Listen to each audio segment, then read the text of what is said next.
随着若开军与缅军在若开邦的战斗持续发酵，通米能领导的若开军已经基本控制了缅甸青邦百里瓦镇和若开邦领土的一半以上。目前若开军正在全力攻击兰里和皎漂，尤其是皎漂镇附近的战斗异常激烈。我们知道皎漂港是缅甸通往印度洋的一个战略深水港，也是中缅油气管道的起点。就在1月份，中国与缅甸签订了关于皎漂港的补充协议，将原先对马德岛的50年租期延长至99年。而按照目前发展态势来看，若开军很有可能在2月底攻下包括皎漂港在内的若开邦全境。据当地消息称，缅军与若开军的战斗于2月12日开始，缅军士兵第一天就至少有40人死亡和100人受伤，第二天又有20多名士兵死亡和至少50人受伤，受伤士兵被送往第34步兵营和区总医院救治。随后，缅军飞机对附近村庄进行了空袭。由于战斗激烈，缅军从第542步兵营、第543步兵营和第34步兵营派出部队增援，同时动用飞机对附近村庄发动了上百次空袭。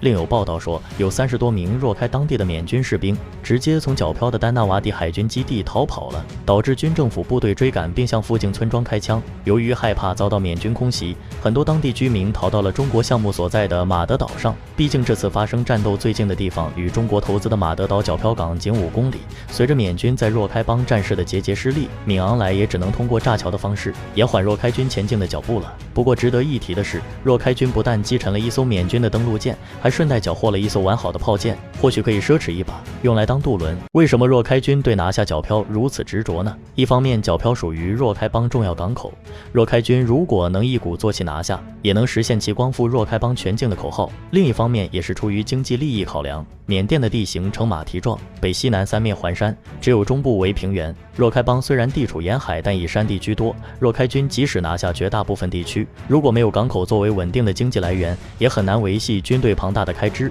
更何况皎漂除了中国作为中缅油气管道的起点长期投资以外，缅甸方面近几年也在大力开发。原本计划将皎漂建设成为经济特区，有多家大型跨国公司投资，包括韩国的浦项制铁公司，也正与缅军方合作开发一个天然气项目。当然，其中利益最大的关联方还是中国方面。早在2010年，中缅油气管道就在缅甸正式开工建设，天然气管道和原油管道分别于2013年和2017年启用，每年可以输送200万吨的原油和20亿立方米的天然气。这一庞大的工程可以使中国进口中东原油不必绕经马六甲海峡，至少能节省3000公里的海路。另外，作为若开军的总司令通米能少将，近期也接受了相关媒体专访，表示他不寻求独立，并且要团结缅甸各民族，反对军事独裁压迫，包括内陆地区占大多数的缅族人。为了国家和人民的利益进行革命的同时，也要巧妙处理和周边各个国家的关系，尤其是与缅军冲突给中方利益和边境安全所造成的困扰。他相信中国也希望整个缅甸实现和平。